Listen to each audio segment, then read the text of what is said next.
Hi, everybody. We'll be back in just about 3 minutes. You can skip ahead if you're watching this in replay. Otherwise, I'll see you in 3 minutes.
Well, here we all are. Um, I'm going to check to see if the thing is actually live and streaming. Oh, look at that. It is. It's so good to see everyone, all four of you so far. Uh, what are you doing inside? It's catching up. My stuff is spinning. If you've gotten stuttering stuff and you're losing me, this is why we kind of do stuff like that at the very beginning, because I'm looking at my computer and I'm seeing that it's catching up.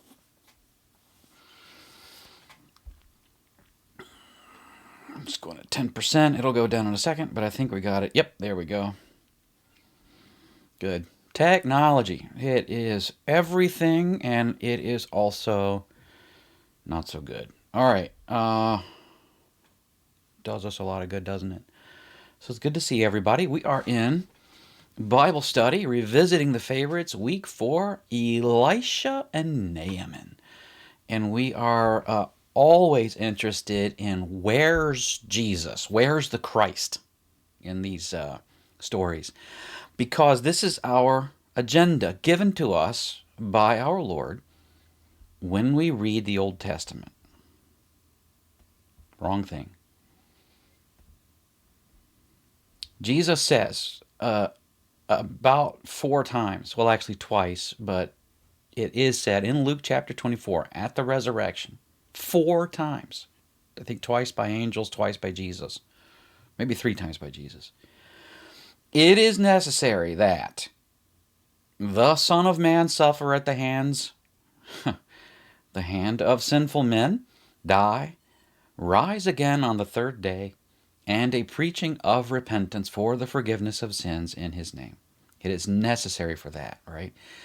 And he prefaces it by saying, the law of Moses, the prophets, and the Psalms teach. They're about me, he says, and in that specific way. So when we read the Old Testament, we are reading for this, right?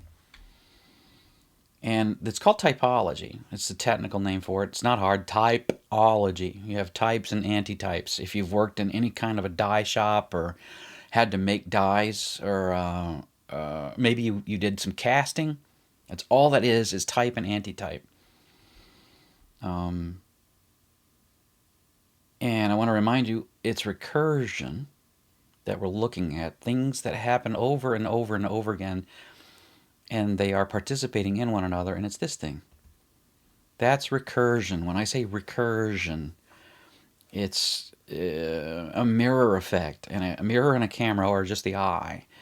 You've had this happen to you when you try on clothes at a department store, and you catch it every now and again. If you turn your head right, you see yourself go on and on and on and on. This is what typological recursion is. They're all participating in one another. It's like those old 70s. I think they did this variation on this on this thing in every TV show in the 70s, with the good guy chasing the bad guy, and the bad guy escapes into a funhouse mirrors. And then you shoot all the mirrors out, and you finally shoot the bad guy. Let's see. So let's get on with Elisha, who, as you remember last week, I couldn't remember what Elisha said in Hebrew, and it's essentially God saves. It's the Messiah word, believe it or not. Messiah and Elisha are related, and it's that sha sound. Messiah, Elisha. I think I probably got it wrong again. There's somebody out there probably typing up, and hey, you're an Old Testament prophet, you don't know it. Yeah, I didn't bother to look it up. Okay. So Elisha. Let's take a look at what we're reading here. And he took up the cloak of Elijah that had fallen from him, and went back and stood on the bank of the Jordan. 2 Kings chapter 2, verse 13 is where we're starting, if you've got your Bible out. 2 Kings chapter 2, verse 13. And I don't know what the deal is with this pulpy orange juice. I really don't understand it, although it is delicious. So we know the story. Elisha requests of Elijah that he get double the spirit of the Lord. And Elijah says, only if you see me go. And Elisha saw him go. And so we assume, because Elijah tells the truth, being a prophet of God, even though he has his own problems, and if we were to study Elijah in general, we'd see that Elijah has problems, and that's one of the problems with the type-antitype thing, is that all the types fail. They're better and worse. And even the best of them have a little worse on them. And a lot of them are just worse. Like we looked at Samson last time. Oh, we didn't look at Samson. It was part of the sermon. Samson has a lot of worse to go with his sort of kind of good. But he's definitely a type, right? And that's what makes typology hard. Well, Samson can't possibly be a Christ figure, being as he had this problem with the Philistine women that he liked so much. Well, yeah, but no, he's still a type. And you just practice and you get better at it, and that's what we're doing. We're doing Elijah and Elisha today. I'm trying to remind myself of this. And these are two of the big ones, right? Elijah and Elisha. These are the two big ones because it shows succession in the recursion thing. A reminder that this Jordan theme is an Exodus recursion as well. When they left Egypt, we did this a few weeks ago, the Exodus. When they left Egypt, they walked across dry ground, right? when they left the wilderness, they walked across the Jordan on dry ground as well. A recursion, a first recursion of the Exodus, and here's another recursion of it. And he takes up the cloak and puts it on himself, right? Now watch. Then he took the cloak of Elijah that had fallen from him and struck the water, saying, "Where is the Lord, the God of Elijah?" And when he had struck the water was parted to the one side and to the other, and Elisha went over. And there it is again. It's a third or fourth time in the Bible now that it's a recursion. Everything is written sort of in an Exodus recursion, and there's a Christ leading you across. I want to show you something about this all caps Lord. I think it's important, otherwise it's going to get confusing. Oh, well, let's just make it even more confusing. Maybe you can learn something. So let's take a look at this here. And I'm going to change some stuff on it. Get rid of this. Another typo. 2 weeks in a row I've had a typo. And let's get a paintbrush out. Let's look at this Lord in all caps. That's wrong because it's not how it's spelled. It's this one. Right? Am I right? I'm going to take a look at it again. Whilst you stare at that magnificent artistry known as handwriting. Yeah, it's all caps like that in my Bible. And it reflects a Hebrew word. Actually, I want to get a calligraphy. And you can do Hebrew. Let's do Hebrew together. You can do it. It's no problem. That's a Y in Hebrew, and it goes backwards. Hebrew goes from right to left. There's an H. There's a W. And there's an H. And believe it or not, those two things equal each other. And I'll show you how in just a second. What happened was, after the temple was destroyed, and God basically punished the Israelites for idol worship and for disobeying the Ten Commandments, they thought to themselves, man, we got to obey these Ten Commandments. And they put together a list of rules. And they said, you know what? We're not even going to say this word here. That's the name of God. We're not even going to say it anymore. We're going to say Lord every time we see these consonants. Okay. We can only guess at what these consonants are saying. That's all they are, the consonants. There's no vowels here. They didn't write with vowels. They just sort of knew the vowels by tradition. And then they started inserting the vowels. And what they did, they wouldn't touch the consonants. They wrote the vowels up and over and under the consonants. And that way you knew that there was integrity to the biblical text. It's really kind of cool how they did that.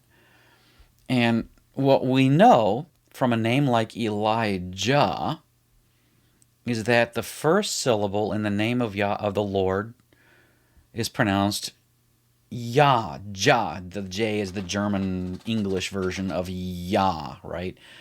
Yah, and there's the vowel for it. That is how you say ah in Hebrew. You put a little T there, okay? And then you put 2 dots here for no reason at all, just because. And there's a couple of guesses. You might know of a man named Benjamin Netanyahu. He's been in the news for 30 years. He's a famous Israeli. I think he's still prime minister. His name is Benjamin Netanyahu. And the Yah is certainly how the Yah part of God's name is pronounced.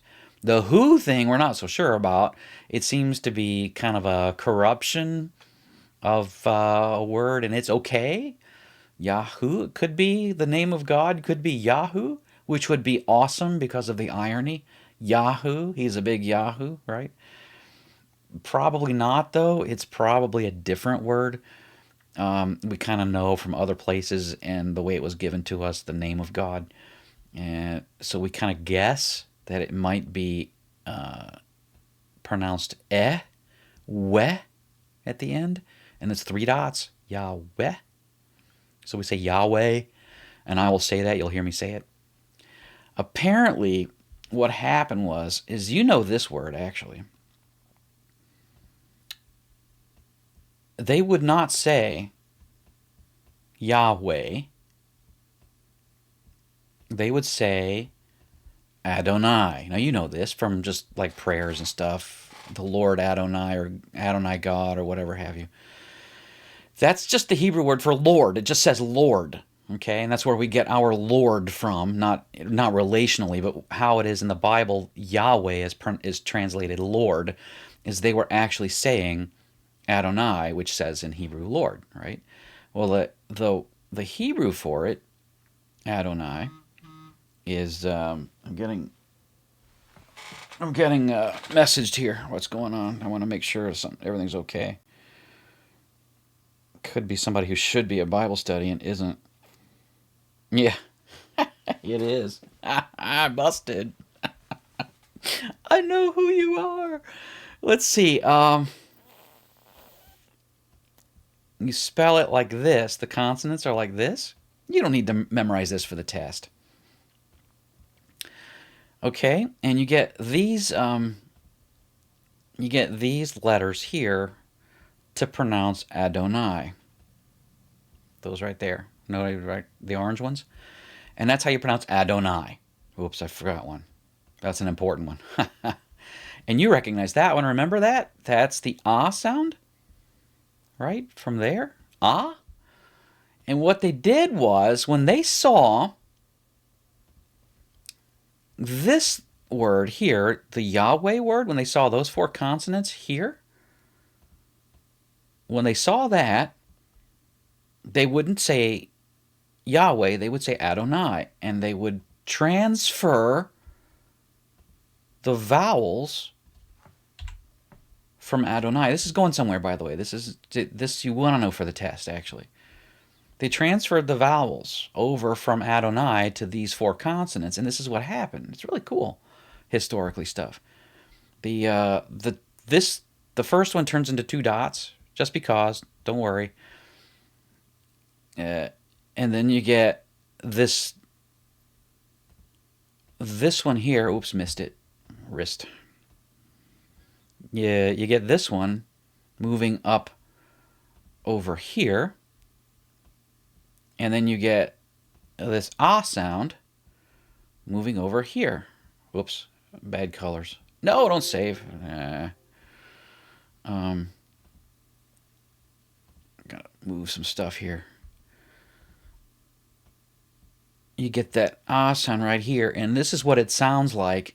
If you don't know what you're doing and you see this word, you're going to pronounce this word like this. Watch. This looked to people like that. Jehovah.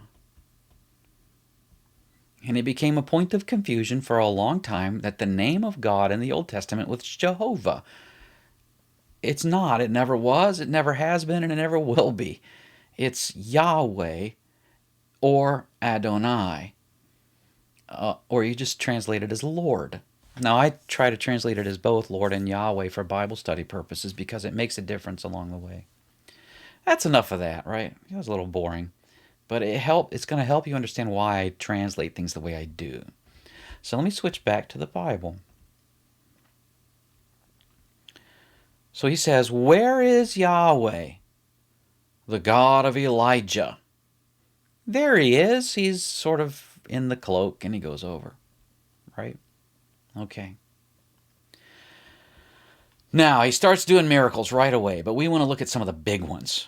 I'm going to cheat a little bit, and let's go to the 2 Kings chapter 4. Now the wife of one of the sons of the prophets cried to Elisha, "Your servant, my husband, is dead, and you know that your servant feared Yahweh, the Lord, but the creditor has come to take my 2 children to be his slaves." Well, that's not nice at all. And Elisha said to her, "What shall I do for you? Tell me, what have you in the house?" And she said, "Your servant has nothing in the house except a jar of oil." Recursion. We've heard this before. Elijah calls out to the widow at Shunem, something like that. And he says, "Bring me a cake of flour." And she says, "All I've got is a jar of oil. I was going to make it, and then we were going to die." For the kid, right? Then he said, "Go outside, borrow vessels from all your neighbors, empty vessels, and not too few." This is a theme of Elisha, by the way. "Then go in and shut the door behind yourself and your sons and pour into all these vessels. And when one is full, set it aside." So she went from him and shut the door behind herself and her sons. Notice the secrecy. There's a little something going on here. He doesn't want everybody to see this. There's more to come, right? "And as she poured, they brought the vessels to her. When the vessels were full, she said to her son, 'Bring me another vessel.' And he said to her, 'There isn't one.' And the oil stopped flowing. She came and told the man of God, and he said, 'Go, sell the oil and pay your debts, and you and your sons can live on the rest.'" Redemption, right? Pay your debts. We say, "Forgive us our trespasses," right? In the Lord's Prayer, "Forgive us our debts" is another way of praying the Lord's Prayer, as we forgive those who are indebted to us. Yeah, that's from the story of Jesus saying you have to forgive. The parable of the one man who begged the king. He owed him $1 million, and he begged him and said, "Please, I'll pay it off. Don't throw me in prison." And the said, "All right, fine. I don't even want to." And then he goes right out, the servant, and he chokes a guy for $10, right? And he gets thrown into prison. You have to, forgive us our debts, right? As we forgive those who are indebted to us, because we owe God $1 million, and no one really owes us more than $10. There's a redemption theme here.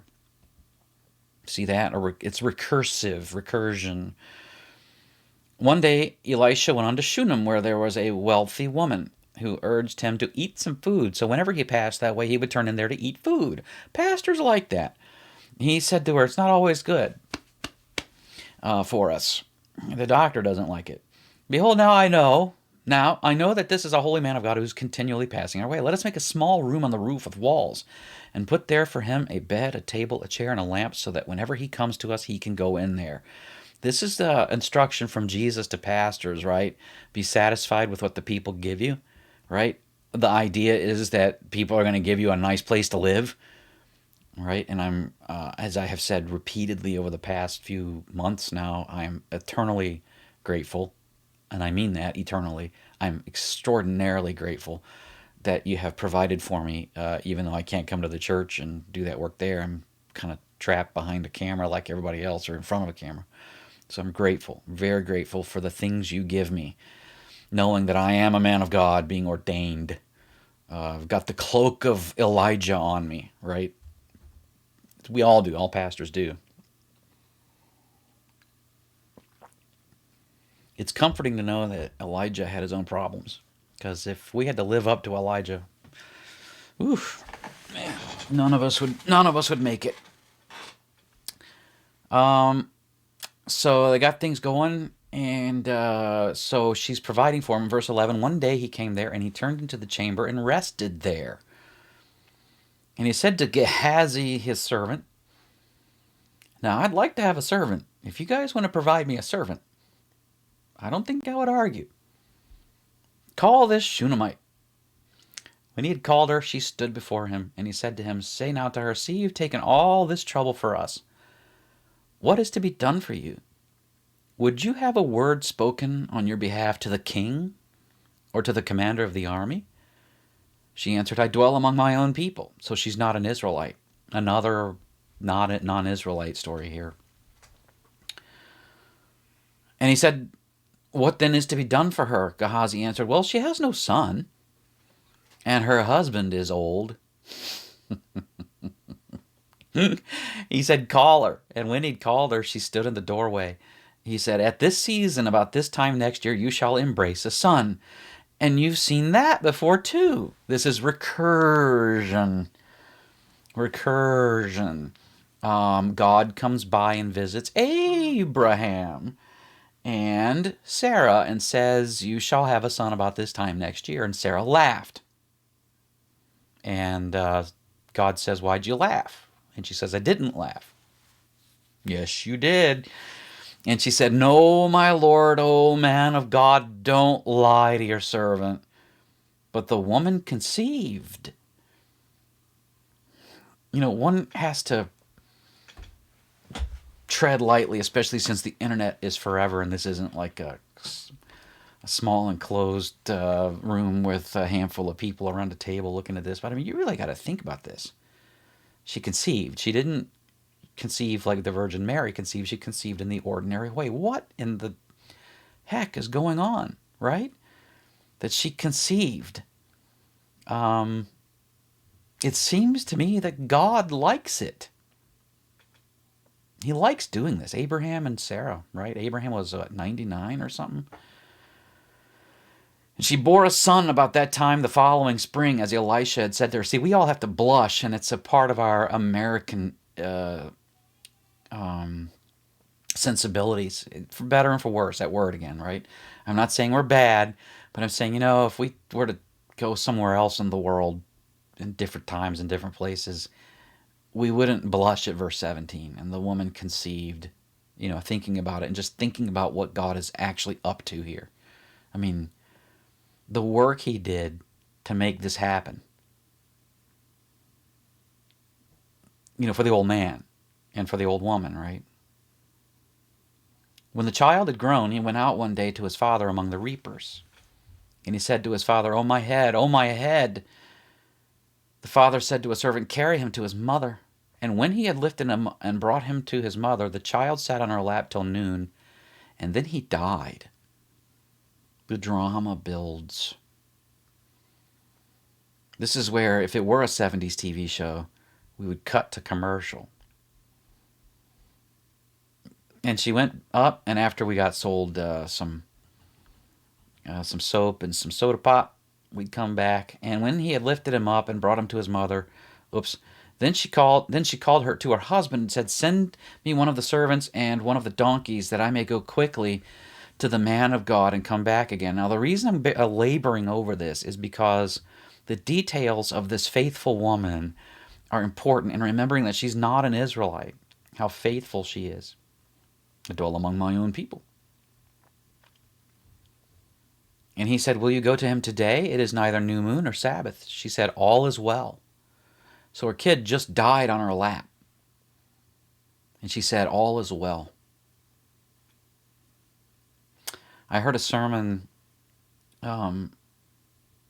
late last year. I rarely hear sermons because, I'm giving them all the time.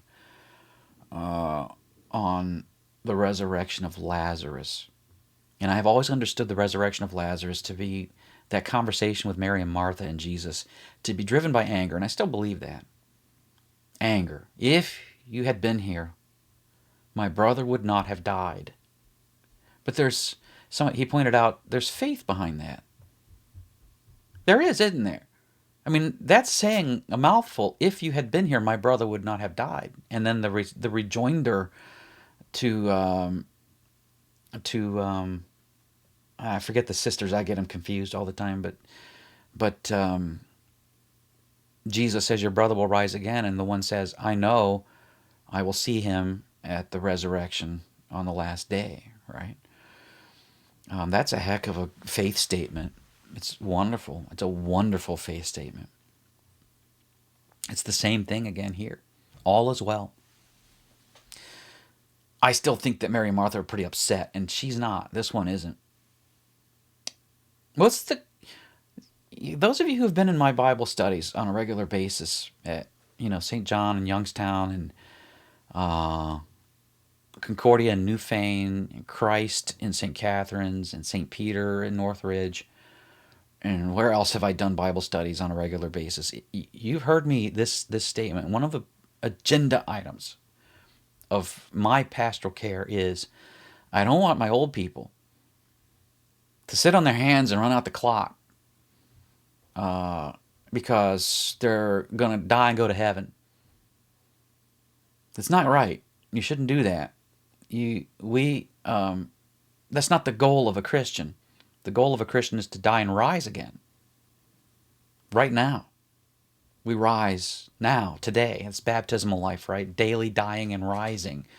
We are alive now. And that's what, the resurrection of Lazarus. Whoever believes shall never die. You're not going to die. There's no running out the clock. Don't run the clock out. I mean, there comes a point when you can't work anymore, and that's all right. But I mean to say, there's Christian work to be done. I'm thinking of my vicarage. I was thinking about it today. I don't remember. Vicarage is a pastor's internship. It was a year long. And I remember an elderly gentleman. He was 97, 98. He was in a nursing home with his wife. He stood up to go to the bathroom like he was told a million jillion times not to do. And his hip broke. And he fell, right? The old fall and broke his hip, or hip broke and fell. It was his hip that broke first. And then he fell and he hurt himself pretty bad and he got an infection. And he's in the hospital and he's dying. And I told him, I said, you're actually part of a very important thing here. You're teaching a pastor. He was actually integral to teaching me how to do pastoral care. And he couldn't even talk. He had an oxygen mask on. Very important to understand that don't run the clock out. You don't die, right? And this story this is the second resurrection we've gotten. Elijah and Elisha, the recursive brothers.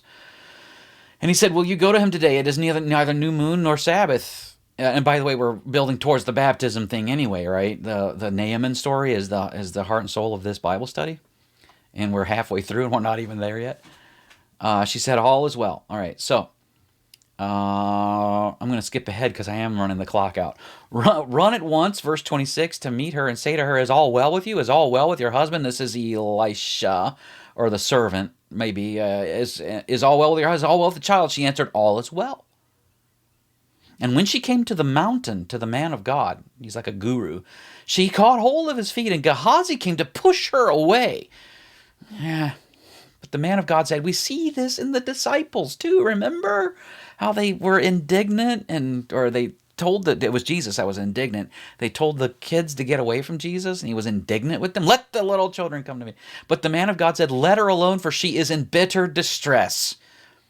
And Yahweh has hidden it from me, the Lord, and has not told me." Ooh, good stuff. Good stuff. You've got to study your God, because he is not going to be put in a box.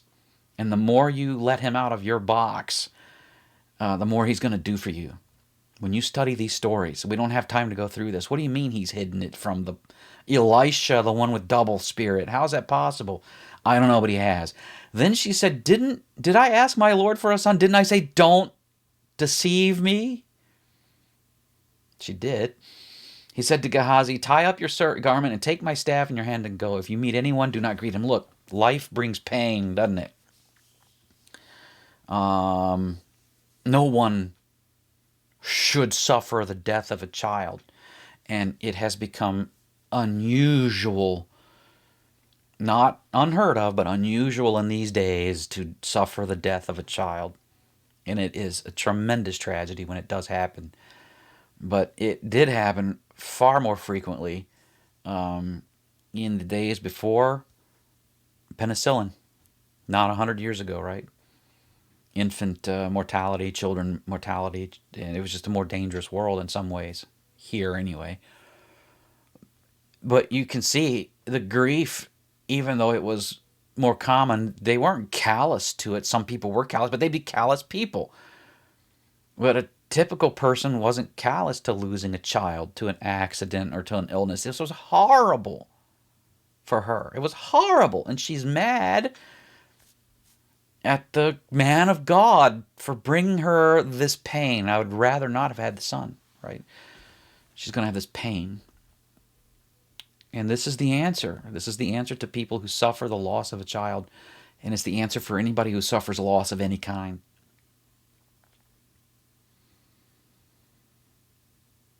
Verse 30, then the mother of the child said, "As Yahweh lives." See, that's the name of the God of Israel. She has another God. She lives in another country. And she has a Lord. And he has a different name. "As Yahweh lives, and as you yourself live, I will not leave you." So he arose and followed her. Gehazi went on ahead and laid the staff on the face of the child. That's what he was told to do. But there was no sound or sign of life. And there's probably some sort of reason why he does that. And the commentaries know it, I don't. "Therefore he returned to me." I'm not interested. Therefore he returned to meet him and told him, "The child is not awakened." When Elisha came into the house, he saw the child lying dead on his bed. So it's clear he's dead. He's not asleep. Well, I mean, he's sleeping in the Christian sense, but he's dead. So he went in and shut the door behind the two of them and prayed to Yahweh. Then he went up and lay on the child, putting his mouth on his mouth, his eyes on his eyes, and his hands on his hands. You've heard me say this about the Lord's Supper. Why do we take it? Why would Jesus want us to do this morbid, awful thing, to eat his flesh? Well, because our flesh is a body of death. Our body, right? His body is a body of life, and he wants it in us.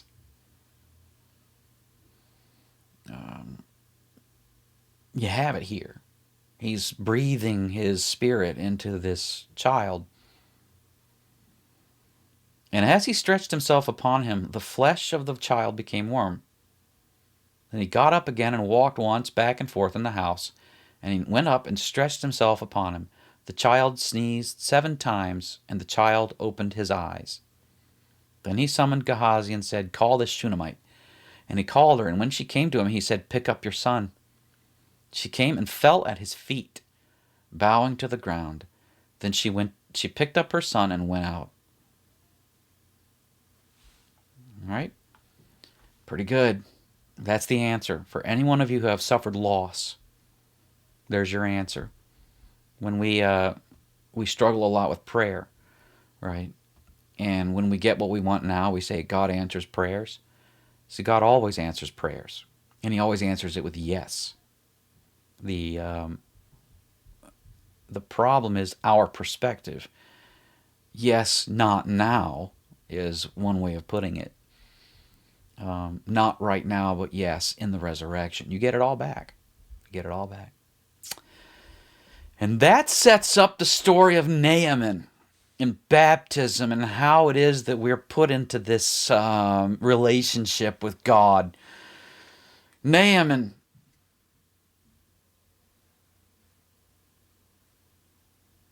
the commander of the army of the king of Syria, was a great man with his master and in high favor, because by him Yahweh had given victory to Syria. Syria is not Israel. It's important to remember, especially now with this pandemic thing, and we're watching all these nations move around, and I'm telling you, China is a cauldron. I don't know it. I'm not prophesying anything, but I'm telling you, I'm right. China is a cauldron. Like I was trying to describe to somebody recently, China isn't just Chinese. You've surely heard of the Uyghurs, who are Muslims. They're in China, and they're being greatly oppressed. The Christians, who are Chinese, are being oppressed. The Hmong, H-M-O-N-G, they're a big nation of people inside China, but they're not Chinese, and they're greatly oppressed too. The Hong Kongese, before the coronavirus, Hong Kong was in the news every day with riots and stuff because of China. And you have to remember, too, that China's next door to Pakistan and India. And Pakistan's got not quite 1 billion people in it, and India's got 1 billion people in it. So that's a whole lot of people that are turning over. And there's a lot of death in the air right now because of China. And things are happening big time. Who knows? Who knows? You never know. You just don't know, because we don't know the hand of God. His paths are beyond tracing out. But I think when you see a pot boiling, you know that there's heat under it, right? The point being that God is in charge of China and America, and maybe even Canada, Mexico, Zimbabwe, South Africa, Brazil. Yeah, God's in charge. He gives victory to people who aren't his people. He was a mighty man of valor, but he was a leper. Man, God loves irony, doesn't he? He just loves it. I'll make you great with your master and in high favor, but I'm gonna give you leprosy. Why? So that for years and years and years, this man could live in shame and agony despite his high prestige in the nation, right? You don't want to call God a genie, but there's a little bit of that to him, right? That's where the kind of the notion that there's a give and take with the Lord. And she said to her mistress, I forget where I am now. Would that my Lord were with the prophet who is in Samaria. See, that's another reason why you can't say Lord all the time, because Lord is a reference to kings and high masters. And like Paul reminds us that Sarah called Abraham her Lord. And it's just like husband. It has in Old Testament terms, Lord, Lord, has so many, it stretches so far to mean so many things, right? He would cure him of his leprosy. So Naaman went in and told his lord. That's the king, right?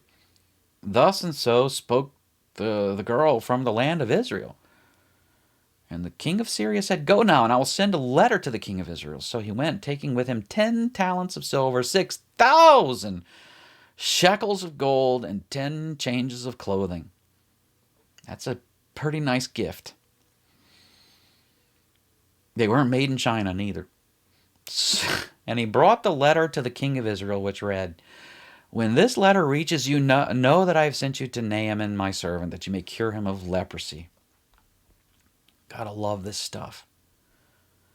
When the king of Israel read the letter, he tore his clothes and said, Am I God to kill and make alive? I have been saying these words to you. I want to make you understand that these are commonly understood attributes of God that we have forgotten because we don't like it about God. But he says it about himself in that order, and it's on the lips of the kings of Israel and Judah. Am I God to kill and make alive? That this man sends word to me to cure a man of his leprosy. See, they don't think of things as great cosmic contests between dark and light, good and evil. It's about a relationship with God. Are we in with God or are we out with God? Because he's the man who can kill and make alive. Leprosy. Only consider and see how he is seeking a quarrel with me. So the king of Israel thinks that the king of Syria is picking a fight. Israel's kings weren't so good. But when Elisha, the man of God, heard that the king of Israel had torn his clothes, he sent to the king saying, Why have you torn your clothes? Read between the lines, you idiot. This is what you get for not believing in God. Because he knows all the attributes of God, but he doesn't trust God. Let him come now to me, the man of God, that he may know that there is a prophet in Israel. So Naaman came with his horses and chariots and stood at the doors of Elisha's house. And Elisha sent a messenger to him. Didn't even come out of the house. Why not? Again, the commentaries kind of go berserk here, and there's a little bit of everything going on, but just get the picture. You've got this guy who's sort of second in command in the land of Syria. He's a great hero, war hero, and he gets sent to Israel, and the king says, I don't know what to do, and this prophet comes and says, hey, send him to me. And the guy goes. He has become a servant himself, right? That's the problem. It's what Elisha's doing. He's making this great man into a servant. And Elisha sends a messenger outside. Go and wash in the Jordan 7 times, and your flesh shall be restored, and you shall be clean. There's that 7 times thing again. God's at work. Don't worry about whether or not you can find some magic symbol in the Bible at 7s. Just know that when you see 7, you got, God at work. Don't worry about the ins and outs of it. It's not worth it. You end up getting caught up in everything except Christ. Remember, we read the Bible to read for Christ, not to read for numbers. Yeah, answers. But Naaman was angry and went away, saying, Behold, I thought he would surely come out to me and stand and call upon the name of Yahweh his God and wave his hand over the place and cure the leper. He thinks of the man of God as a shaman. I think it's pronounced shaman. Somebody told me it is. That's a real irritation with being a man of God, a pastor, an ordained servant of Christ, is you're still filling the role of shaman, sociologically speaking. Why can't you just wave your hand and make it go away? because we're not in the magic business. We're not in the shamanistic, we're going to communicate God to you. It's not our job. Our job is to fill a place, an office, which is sociological too, but it's theological as basically ordained guys who are in charge of stuff of God. There's nothing magical about us. And I know that one of the arguments I'm having right now with my own colleagues and the students is we're not magic men. It's dangerous. It's called sacerdotalism or sacerdotalism, depending on where you're from. It's where the pastor has magic abilities, and you don't have to say magic. It gets the magic thing is, I don't want to get too specific because it'll be, I'll be drawn and quartered before tomorrow. Just like a pastor isn't special any more special than a parishioner. It's just that he's been put in place. He's been put in an office.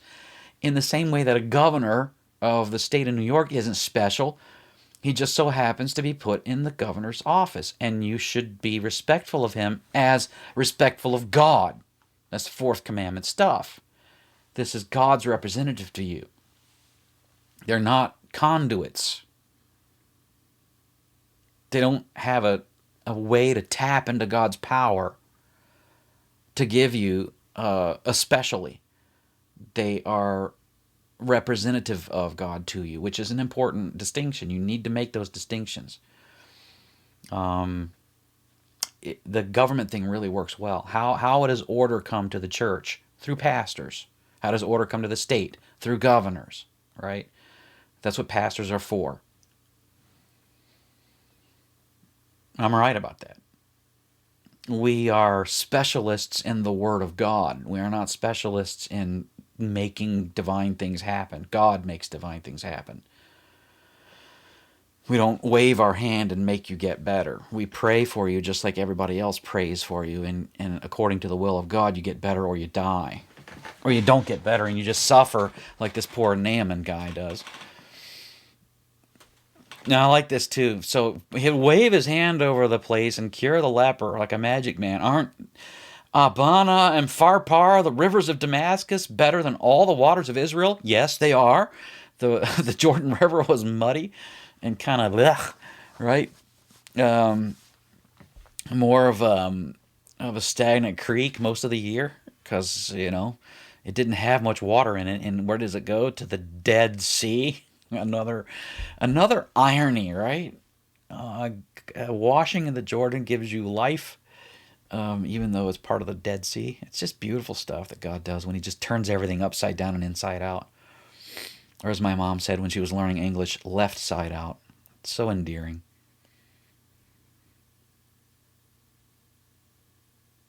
Couldn't I wash in them and be clean? So he turned and went away in a rage. Right? He's been taken down a notch or two. It's enraging. The gospel is enraging. Because it's not what we want. It's a great movie. I won't mention the name of it, but you might know it. Because I can't remember the title. But the opening line and the closing line of the movie are the same. We didn't ask for your forgiveness, right? But you gave it to us anyway. Very violent movie, I remember. But his servants came near and said to him, "My father." It's deferential.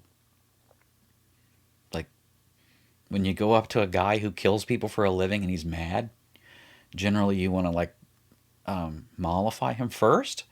And you say things really tenderly. You go, sir. And in this culture you would say, "My father. I mean, you're a great man and such. It is a great word the prophet has spoken to you. Won't you do it? Has he actually said to you, wash and be clean?" So he went down and dipped himself 7 times in the Jordan, according to the word of the man of God. And his flesh was restored like the flesh of a little child, and he was clean. Then he returned to the man of God, he and all his company, and he stood before him, and he said, "Behold, I know that there is no God in all the earth but in Israel. So now accept now a present from your servant." So the Naaman, the great man, acknowledges that he is a servant of God. But he said, "As Yahweh lives before whom I stand, I will receive none." And he urged him to take it, but he refused. Then Naaman said, "If not, please let there be given to your servant 2 mule loads of earth. For from now on your servant will not offer burnt offering or sacrifice to any god but Yahweh. In this matter may Yahweh pardon your servant when my master goes into the house of Rimmon to worship there, leaning on my arm, and I bow myself in the house of Rimmon. When I bow myself in the house of Rimmon, Yahweh pardon your servant in this matter." He said to him, "Go in peace." But when Naaman had gone from him a short distance, Gehazi, the servant of Elisha, the man of God, said, "See, my master has spared this Naaman the Syrian in not accepting from his hand what he brought. As Yahweh lives, I will run after him and get something from him." So Gehazi, maybe you shouldn't get me a servant after all. I forgot about this part of the story. Followed Naaman, and when Naaman saw someone running after him, he got down from the chariot to meet him and said, "Is all well?" And he said, "All's well. My master has sent me to say, they have just now come to me in the hill country with 2 men of the prophets. Please give them a talent of silver and 2 changes of clothing." See, it's sort of a recursion of Judas, who loved money. Got Gehazi's about to get it. And Naaman said, "Please be pleased to accept 2 talents." And he urged him. He tied up 2 talents or so, 2 days. God, I'm skipping ahead. And he takes the money to Elisha. "Where have you been, Gehazi? Your servant went nowhere." He lied. But he said to him, "Didn't my heart go when the man turned from his chariot to meet you? Was it a time to accept money and garments, olive orchards and vineyards, sheep and oxen, male servants and female servants? Therefore, the leprosy of Naaman shall cling to you and to your descendants forever." So he went out from his presence a leper like snow. That's a curse, right? Leprosy, as you know, gets you thrown out of the communion, the congregation. Kind of like we all are right now. We're all lepers to each other. Let me switch back here to myself. I want to talk to you a little bit about what happened here. There's Naaman over my that shoulder. You have a recursion here of John the Baptist, don't you? And John came preaching a baptism of repentance for the forgiveness of sins, right? It's obvious to the early Christians. It's in the first 3 Gospels, Matthew, Mark, and Luke, that John the Baptist equals Elijah and Jesus equals Elisha. Elijah does the miracles, Elisha does the bigger miracles. And again, to remind you, all this is recursion. It's this thing over and over again. Elijah, Elisha, John the Baptist, Jesus. In the two big ones, right?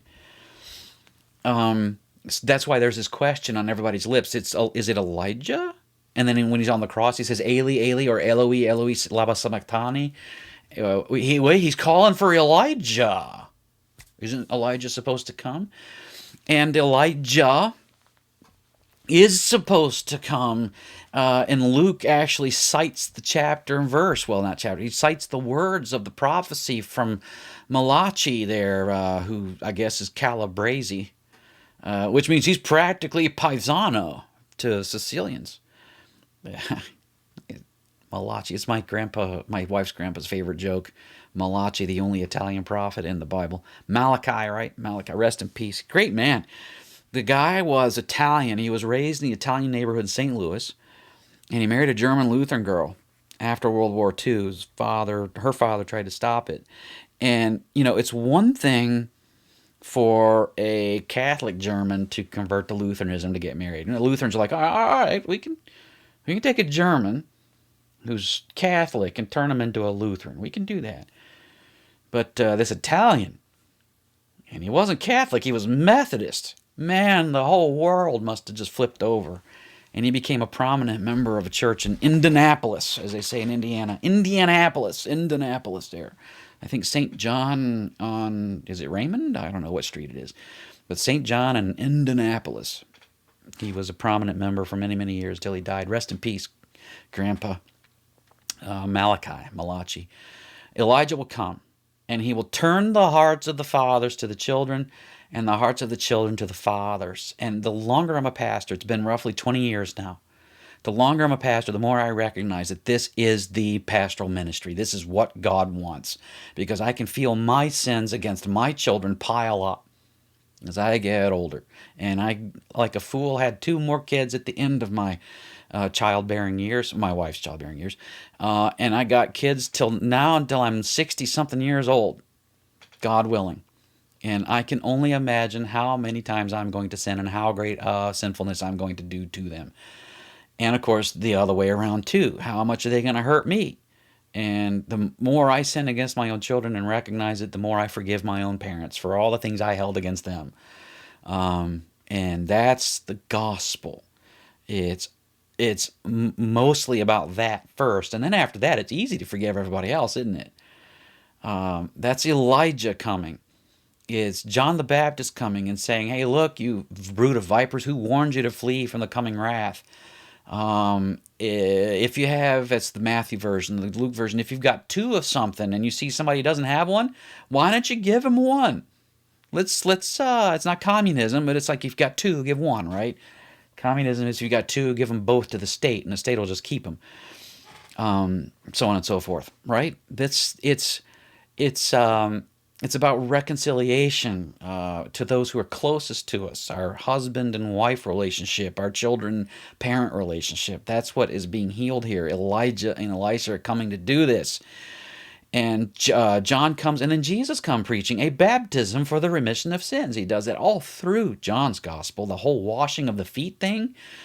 In John's gospel, man, that's amazing baptismal imagery. You read John's gospel from start to finish. Try to do it in one sitting. Or 2 sittings. I think it may take 2-3 hours. And look at all the baptismal references in there.